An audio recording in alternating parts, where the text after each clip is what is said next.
4장. 아브넬이 헤브론에서 죽었다는 말을 듣고 사울의 아들 이스보셋은 마음이 무너져 내렸다. 온 나라가 흔들렸다. 이스보셋에게는 기습 부대를 맡은 두 사람의 군 지휘관이 있었는데 한 사람의 이름은 바하나고 다른 사람의 이름은 레갑이었다. 그들은 베냐민 지파 부에롯 사람인 림몬의 아들들이었다. 부에롯 사람은 기타임으로 도망한 이후로 베냐민 지파에 속했고 오늘까지 외국인으로 그곳에 살고 있다. 사울의 아들 요나단에게는 두 다리를 저는 아들이 하나 있었다. 사울과 요나단의 사망 소식이 이스라엘에 전해졌을 때 그는 5살이었다. 유모가 그를 안고 서둘러 도망가다 넘어지는 바람에 다리를 절게 되었다. 그의 이름은 무비보셋이었다. 하루는 림몬의 두 아들 바하나와 레갑이 이스보셋의 궁으로 향했다. 그들은 하루 중 가장 더울 때 도착했는데 그때 이스보셋은 낮잠을 자고 있었다. 그들은 공무가 있는 척 꾸며 궁 안으로 들어갔다. 마침 침실을 지키던 여종은 잠들어 있었다. 레갑과 바하나는 그 옆을 몰래 지나 이스보셋의 방으로 들어갔는데 그는 침대에서 잠들어 있었다. 그들은 그를 죽인 다음 머리를 베어 전리품으로 들고 나왔다. 그리고 아라바 골짜기 사이로 난 길을 따라 밤새도록 걸어서 이동했다. 그들은 헤브론으로 가서 이스보셋의 머리를 다윗에게 바치고 이렇게 말했다. 여기 왕의 원수인 사울의 아들 이스보셋의 머리가 있습니다. 그가 왕을 죽이려고 애썼지만 하나님께서 내 주인이신 왕의 원수를 갚아주셨습니다. 바로 오늘 사울과 그의 자손에게 복수하신 것입니다. 다윗은 부에롯 사람 림몬의 아들들인 레갑과 바하나 형제에게 대답했다. 지금까지 온갖 역경에서 나를 건져주신 하나님께서 참으로 살아계심을 두고 맹세한다. 전에 시글락에서 한 전령이 내가 좋아할 것이라 생각하고 기쁜 소식입니다. 사울이 전사했습니다. 라고 말했을 때 나는 그를 붙들어 그 자리에서 죽였다. 그것이 그가 전한 기쁜 소식의 결과였다. 그리고 지금 너희가 나타났다. 너희는 자기 집에서 자고 있는 죄 없는 사람을 무참히 죽인 악한 자들이다. 내가 살인을 저지른 너희를 이 땅에서 없애지 않을 줄로 생각하느냐? 다윗은 군사들에게 명령했다. 군사들은 두 사람을 죽여 손발을 자르고 그 주검을 헤브론 연못가에 매달았다. 이스보셋의 머리는 거두어 헤브론에 있는 아브넬의 무덤에 묻었다. 5장. 얼마 후 이스라엘 온 지파가 헤브론의 다윗에게 나와서 말했다. 보십시오. 우리는 왕의 혈육입니다. 과거에 사울이 왕이었을 때도 나라를 실제로 움직인 사람은 왕이셨습니다. 그때 이미 하나님께서는 왕에게 너는 내 백성 이스라엘의 목자가 되고 지도자가 될 것이다 하고 말씀하셨습니다. 이스라엘의 모든 지도자가 헤브론에서 다윗 왕을 만났고 다윗은 하나님 앞에 나아가 그들과 언약을 맺었다. 이어 그들은 다윗에게 기름을 부어 이스라엘의 왕으로 삼았다. 다윗은 30살에 왕위에 올라 40년 동안 다스렸다. 헤브론에서 7년 반 동안 유다를 다스렸고 예루살렘에서 33년 동안 온 이스라엘과 유다를 다스렸다. 다윗과 그의 부하들이 예루살렘으로 곧장 진군하여 그 땅에 살고 있던 여부스 사람을 치려고 하자 그들이 말했다. 집으로 돌아가거라. 너 따위는 눈먼 자나 다리 저는 자라도 물리칠 수 있겠다. 너는 여기 들어올 수 없다. 그들은 다윗이 뚫고 들어오지 못할 것이라고 확신했다. 그러나 다윗은 앞으로 돌진하여 시온 성체를 점령했다. 그 후로 그곳은 다윗성으로 알려졌다. 그날 다윗은 여부스 사람을 이기려면 급수 시설을 공략해야 하고 다윗이 미워하는 다리 저는 자와 눈먼 자도 반드시 쳐야 한다고 말했다. 그 일이 얼마나 그의 신경을 거슬렀던지 다리 저는 자와 눈먼 자는 왕궁에 출입할 수 없다는 말까지 생겨났다. 다윗은 그 요새 성읍에 살면서 그곳 이름을 다윗성이라 하고 바깥쪽 보루에서부터 안쪽으로 성을 쌓았다. 만군의 하나님께서 그와 함께 계셨으므로 다윗은 더 넓은 품과 더 큰 걸음으로 나아갔다. 그쯤에 두루 왕 히람이 다윗에게 사절단과 함께 백향목 제목을 보냈다. 그는 또 목수와 석공들을 보내어 다윗의 왕궁을 짓게 했다. 다윗은 그 일을 하나님께서 자신을 이스라엘의 왕으로 인정하시고 그분의 백성 이스라엘을 위해 그의 왕관을 세상에 널리 알리셨다는 표시로 받아들였다. 헤브론을 떠난 뒤로 다윗은 예루살렘에서 첩과 아내를 더 맞아들였고 아들과 딸들을 더 낳았다. 그가 예루살렘에서 낳은 자녀들의 이름은 이러하다. 삼무아, 소밥, 나단, 솔로몬, 이팔, 엘리수아, 네벡, 야비야, 엘리사마, 엘리아다, 엘리벨렛. 다윗이 온 이스라엘의 왕이 되었다는 말을 듣고 블레셋 사람이 그를 잡으러 왔다. 다윗은 그 소식을 듣고 요새로 내려갔다. 블레셋 사람이 이미 도착하여 르바임 골짜기에 병력을 주둔시켰다. 그때 다윗이 하나님께 기도했다. 제가 올라가서 블레셋 사람과 싸워도 되겠습니까? 주께서 도우셔서 그들을 물리치게 해주시겠습니까? 하나님께서 대답했다. 올라가거라. 나를 믿어라. 내가 너를 도와 그들을 물리치게 하겠다. 다윗은 곧장 바알브라심으로 가서 그들을 철저히 쳐부수었다. 그러고 나서 다윗은 콸콸 솟구치는 물처럼 하나님께서 내 적들을 쓸어버리셨다 말하고 그곳을 바알브라심, 솟구치시는 주님이라고 불렀다. 블레셋 사람이 후퇴하면서 그들의 온갖 우상을 버려두고 갔으므로 다윗과 그의 군사들이 그 우상들을 치워버렸다. 나중에 똑같은 일이 일어났다.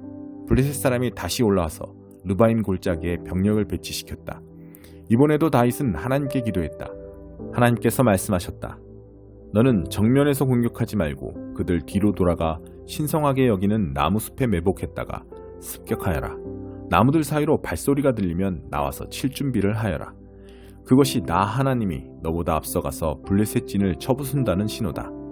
다윗은 하나님께서 명령하신 대로 행했다. 그는 기브온에서 게셀에 이르기까지 블레셋 사람을 정벌했다. 15장 부활. 친구 여러분, 여러분과 함께 마지막으로 메시지를 점검해 보겠습니다. 이 메시지는 내가 선포하고 여러분이 자기 것으로 삼은 것입니다. 여러분은 이 메시지 위에 서 있고 이 메시지로 인해 여러분의 삶은 구원을 받았습니다. 나는 여러분의 믿음이 일시적인 것이 아니라 진실한 것이며 여러분이 영원토록 이 믿음 안에 있으면서 이 믿음을 굳게 붙잡으리라고 생각합니다. 내가 가장 먼저 한 일은 내 앞에 아주 강력하게 제시된 다음 사실을 여러분 앞에 제시하는 것이었습니다. 성경에 기록된 대로 메시아께서 우리 죄를 위해 죽으시고 무덤에 묻히시고 사흘째 되는 날에 다시 살아나셔서 베드로에게 생생히 나타나시고 가장 가까운 제자들에게 나타나셨습니다. 그 후에 그분께서는 한 번에 500명이 넘는 제자들에게 나타나셨는데 그들 가운데 몇 사람은 세상을 떠났지만 대부분은 지금도 우리 곁에 살아 있습니다. 또한 그분께서 자기를 대변하도록 세우신 야고보와 나머지 사도들에게 나타나셨습니다. 그러고는 마지막으로 나에게도 생생히 나타나셨습니다. 내가 맨 나중이 된 것은 합당한 일이었습니다. 여러분도 알다시피 나는 사도들의 반열에 포함될 자격이 없는 사람입니다. 내가 하나님의 교회를 없애버리는 일에 혈안이 되어 젊은 시절 대부분을 허비했기 때문입니다.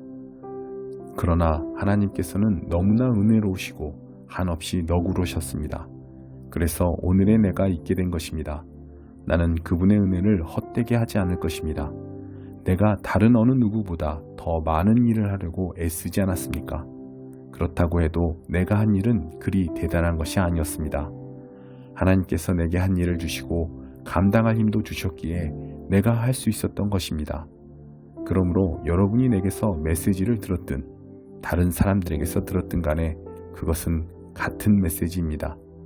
나나 그들이나 하나님의 진리를 전했고 여러분은 여러분의 삶을 맡겼습니다.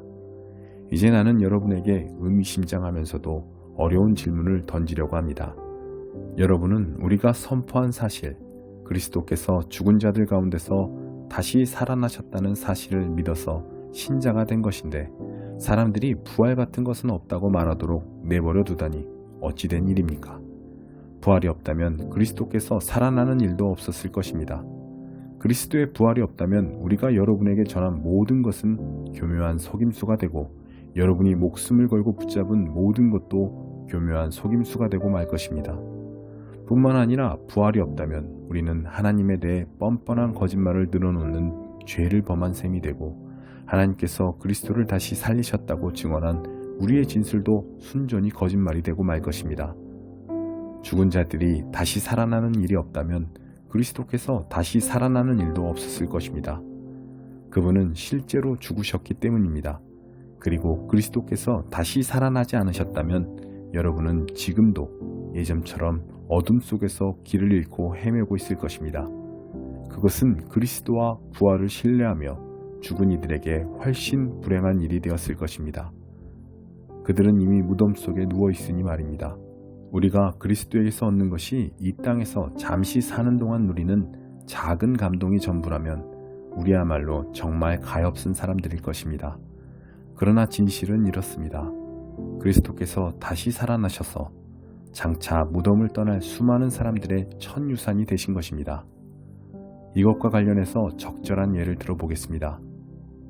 처음에 죽음이 한 사람을 통해서 왔고 부활도 한 사람을 통해서 왔습니다. 아담 안에서 모든 사람이 죽은 것과 같이 그리스도 안에서 모든 사람이 살아납니다.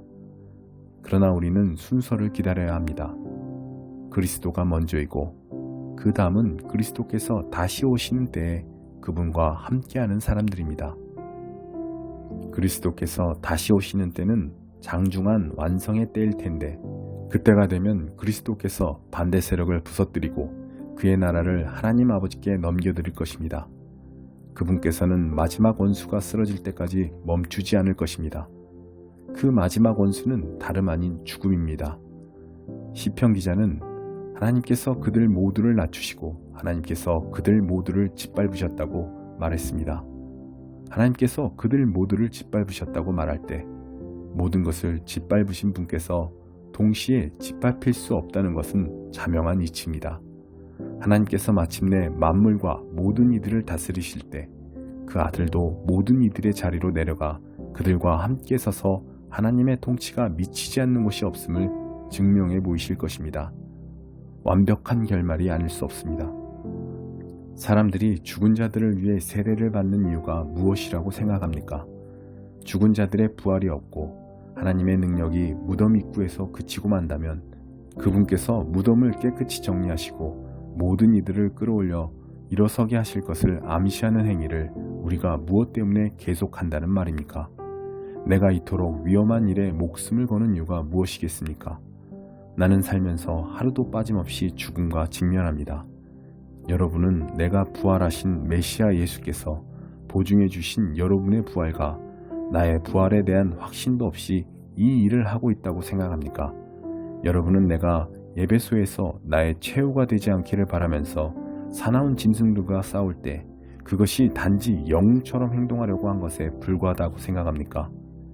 결코 그렇지 않습니다. 내가 행하고 말하는 것, 내가 사는 방식을 뒷받침하는 것은 부활, 언제나 부활입니다.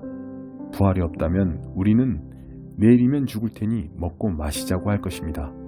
그리고 그것이 전부일 것입니다. 그러나 속지 마십시오. 부활을 반대하는 잡담에 물들지 마십시오. 나쁜 친구가 좋은 행실을 망칩니다. 똑바로 생각하십시오. 깨어나 거룩한 삶을 사십시오. 더 이상 부활의 사실에 대해 오락가락하지 마십시오. 지금 같은 시대에 하나님을 알지 못하는 것은 여러분이 부릴 사치가 아닙니다. 이러한 일을 오래도록 방치하다니 여러분은 창피하지도 않습니까? 어떤 회의론자는 꼭 이런 질문을 던집니다. 부활이 어떻게 일어나는지 보여주시오. 도표로 보여주고 그림으로 보여주시오. 도대체 부활한 몸은 어떻게 생겼습니까?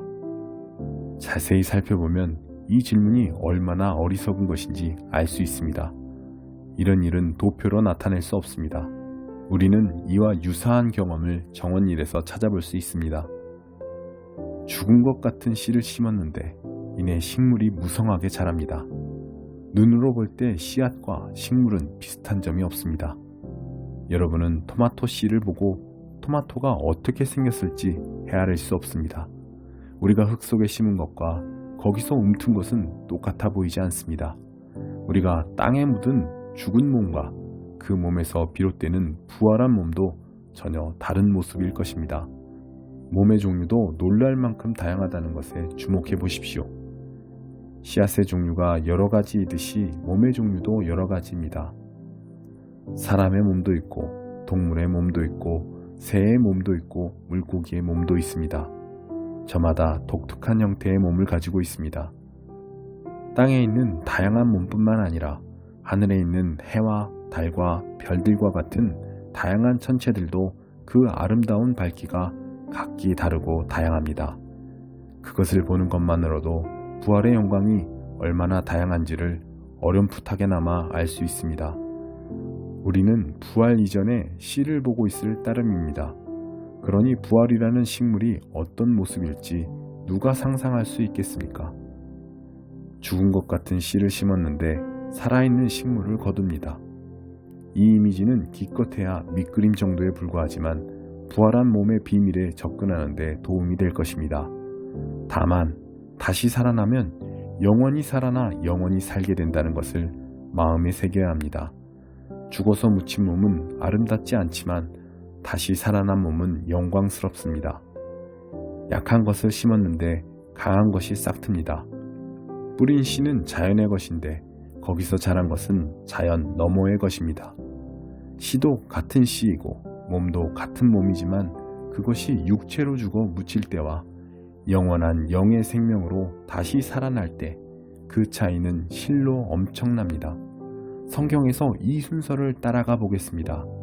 첫 번째 아담은 생명을 얻었고 마지막 아담은 생명을 주는 영이 되었습니다.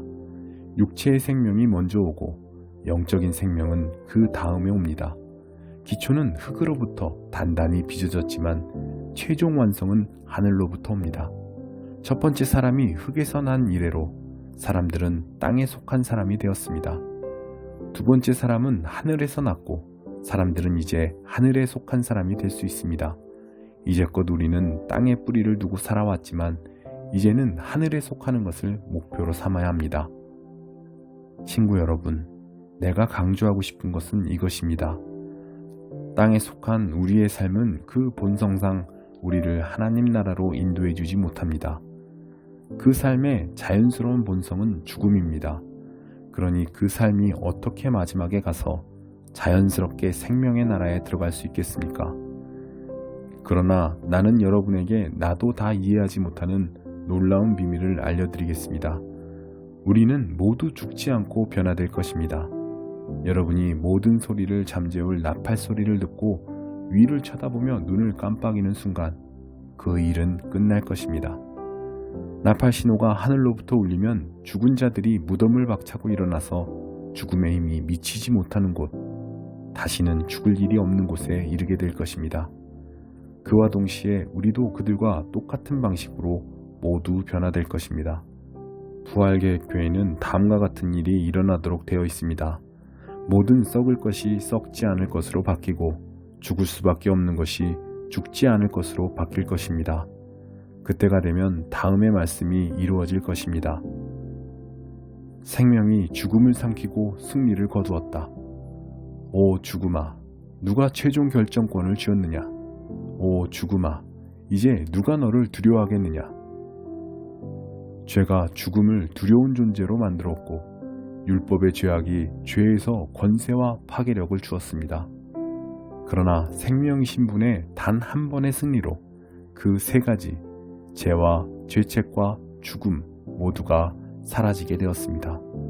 이 모두가 우리 주 예수 그리스도의 선물입니다. 그러니 하나님께 감사드리십시오. 사랑하는 친구 여러분, 우리를 위해 이루어진 이 모든 일을 기억하고 굳게 서서 흔들리지 마십시오. 주저하지 마십시오. 여러분이 주님을 위해 하는 일이 시간 낭비나 헛수고가 아님을 확신하여 주님의 일에 매진하십시오. 13장 거짓 예언자들. 하나님의 메시지가 내게 임했다. 사람의 아들아, 제 머리로 무언가를 지어내고 그것을 일컬어 예언이라고 떠드는 이스라엘 예언자들을 대적하여 말씀을 전하여라. 그들에게 진짜 예언의 말씀을 전해주어라. 너는 이렇게 말하여라. 하나님의 메시지를 들어라. 주 하나님께서 제멋대로 떠드는 무지몽매한 예언자들에게 재앙을 선언하신다. 이스라엘아, 너희 예언자들은 먹이를 찾아 폐허를 배회하는 여우와 같다. 그들은 도성 방어벽을 보수하는 일에 손가락 하나 까딱하지 않으며 하나님의 심판날을 맞는 이스라엘을 도우려는 생각이 전혀 없는 자들이다. 그들이 하는 일이란 듣기 좋은 말로 망상을 심어주고 거짓을 설교하는 것이 전부다. 그들은 입만 열면 하나님께서 말씀하시기를 하고 되뇌이지만 나 하나님은 그들에게 눈길 한 번 준 적이 없다. 그런데도 그들은 자신들의 말이 이루어지기를 기다린다. 너희는 순전히 잠꼬대 같은 소리를 짓거리고 있지 않느냐? 내가 너희에게 말한 적이 없는데도 하나님께서 말씀하시기를 운운하는 너희 설교는 새빨간 거짓말이 아니고 무엇이냐? 이제 기억하여라. 주 하나님의 메시지다. 하나님이 준 환상 대신에 제멋대로 본 망상을 퍼뜨리고 설교를 이용해 거짓을 말하는 예언자들을 내가 철천지 원수로 여길 것이다. 그들 내 백성의 공회에서 추방시키고 이스라엘 명부에서 이름을 빼며 이스라엘 땅에 출입하지 못하게 할 것이다. 그제야 너희는 내가 주 하나님인 줄 알게 될 것이다. 그들은 내 백성을 속였다. 상황을 무시하고 다 괜찮다, 아무 문제 없다고 말했다. 그들은 사람들이 담을 세우면 뒤에 서 있다가 그 담에 회칠하는 자들이다. 회칠하는 자들에게 말하여라. 폭우가 내리고 우박이 쏟아지고 폭풍이 휩쓸어 담이 무너지면 보기 좋으라고 처바른 그 회칠이 대체 무슨 소용이 있겠느냐. 앞으로 일어날 일이 바로 그와 같다. 나 주 하나님이 말한다. 나는 내 진노의 폭풍을 일으킬 것이다. 분노의 우박을 억수같이 쏟아부을 것이다. 너희가 회칠한 그 담을 내가 쓰러뜨리리라. 완전히 무너뜨려 기초만 덩그러니 남게 할 것이다. 그것이 무너져 내리는 날 너희도 다 같이 망하여 죽을 것이다. 그제야 너희는 내가 하나님인 줄 알게 될 것이다. 내가 그 담과 거기에 회칠한 자들에게 나의 진노를 쏟아부을 것이다. 그들에게 말하리라. 담이 무너졌구나. 공들여 회칠을 했는데 헛수고였구나.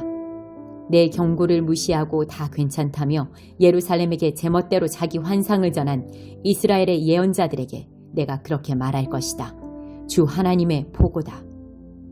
사람의 아들아, 자기 멋대로 말을 지어내는 여 예언자들을 대적하여라. 그들과 맞서라. 마법의 팔찌나 이 사람 저 사람 구미에 맞는 머리 너울을 만들어 영혼을 덫에 걸리게 하는 그 여자들에게 화가 있으리라 말하여라. 또 이렇게 말하여라. 너희가 내 백성의 영혼을 죽이려 하느냐? 부와 인기를 얻겠다고 사람의 영혼을 이용하느냐? 너희는 성공을 위해 내 백성 앞에서 나를 욕되게 했고 사람들의 호감을 얻기 위해 나를 이용했다. 죽어서는 안 될 영혼들을 죽였고 살아서는 안 될 영혼들을 살려주었다. 너희는 속기 좋아하는 백성을 속여 넘겼다. 하나님이 말한다. 나는 영혼을 사냥하는 데 사용하는 내 모든 도구와 기술을 그냥 두지 않을 것이다. 너희 손에서 그것들을 빼앗을 것이다. 너희가 사로잡으려 했던 영혼들을 내가 풀어줄 것이다. 너희 마술 팔찌와 너울을 갈기갈기 찢어버리고 너희의 마수에서 내 백성을 건져내어 그들이 더 이상 희생되지 않게 할 것이다. 그제야 너희는 내가 하나님인 줄 알게 될 것이다. 이제 너희는 끝장이다. 너희는 선량하고 순진무구한 이들을 거짓말로 속여 혼돈과 혼란에 빠뜨렸다. 사람들이 악을 저지르도록 거들고 그들이 내게 돌아와 구원받을 생각을 아예 하지 못하게 만들었다. 그러나 망상을 팔고 거짓을 설교하던 짓은 이제 끝이다. 내가 내 백성을 너희의 마수에서 건져낼 것이다. 그제야 너희는 내가 하나님인 줄 알게 될 것이다. 52편 다윗의 시. 에돔 사람 도액이 사울에게 다윗이 아히멜렉의 집에 있다고 알렸을 때 하나님의 인자하심이 결국 승리하건만 거무라. 내가 어찌 악을 자랑하느냐. 너는 재앙을 꾸미는구나. 면도칼처럼 날카로운 혀를 가진 너, 거짓말의 달인이로다. 너는 선보다 악을 좋아하고 검은 것을 희다고 말한다. 험담을 즐기는 너, 입정 사나운 자로구나. 하나님께서 내 팔다리를 찢으시고 조각 하나 남지 않고 말끔히 쓸어내시리라. 생명의 땅에서 너를 뿌리째 뽑아 버리시리라. 선한 이들이 이를 눈여겨보며 하나님을 경배하리라. 안도하며 그를 비웃으리라. 거물이 잘못 짚어 큰 돈만 믿다 파멸을 자초했구나. 그러나 나는 하나님의 집에서 자라는 푸르른 올리브나무, 그때나 지금이나 하나님의 한없는 자비를 의지할 뿐. 내가 늘 주께 감사드리니 주께서 행동으로 보여주신 까닭입니다. 주님의 선하신 이름은 나의 희망. 내가 주님의 신실한 벗들과 함께 주님 곁에 머물겠습니다. 53편 다윗의 시.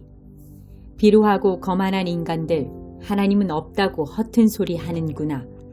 저들의 말은 독가스, 자신을 오염시키고 강과 하늘을 더럽힌다. 그저 엉겅퀴나 키워낼 뿐 하나님께서 하늘에서 고개를 내미시고 아래를 둘러보신다. 혹 우둔하지 않은 자가 있나 찾아보신다. 누구 하나 하나님을 바라는 사람, 하나님을 위해 준비된 사람이 있나 하고. 그러나 허탕만 치실 뿐 단 한 사람도 찾지 못하신다. 다들 쓸모없는 자, 어중이 떠중이 될 뿐 돌아가며 양의 탈을 쓰고 목자 행세나 하니 열이면 열, 백이면 백 모두 제멋대로 가는구나. 저 사기꾼들 정말 머리가 빈 것이냐? 패스트푸드 먹어치우듯 내 백성을 집어삼키고도 너무 바빠서 기도하지 못한다니. 그러고도 무사하리라 생각한단 말이냐. 밤이 오고 있다. 악몽이 그들에게 닥치리라. 절대로 깨어나지 못할 악몽이.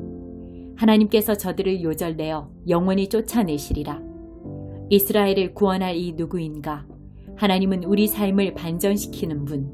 신세가 역전된 야곱이 기뻐 뛰놀고 신세가 역전된 이스라엘이 웃으며 노래하는구나. 54편 다윗의 시. 10사람이 사울에게 다윗이 자기들 있는 곳에 숨어 있다고 알렸을 때, 하나님, 주님의 이름을 위하여 나를 도우소서. 주님의 힘으로 나의 결백을 밝혀주소서. 하나님, 귀를 기울이소서. 너무 절박합니다. 아무리 바쁘셔도 나를 외면하지 마소서.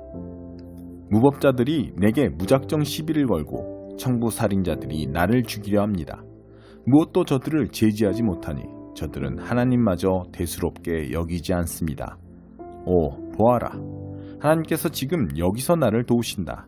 하나님께서 내 편이 되어주시니 불행이 원수들에게 되돌아갑니다. 눈 감아주지 마소서. 저들을 깨끗이 없애버리소서. 마음을 다해 내가 주님을 경배합니다. 주께 감사드리니 주님은 참으로 선하신 하나님이십니다. 주님은 온갖 공경에서 나를 건지시고 원수들이 무너지는 것을 보게 하셨습니다.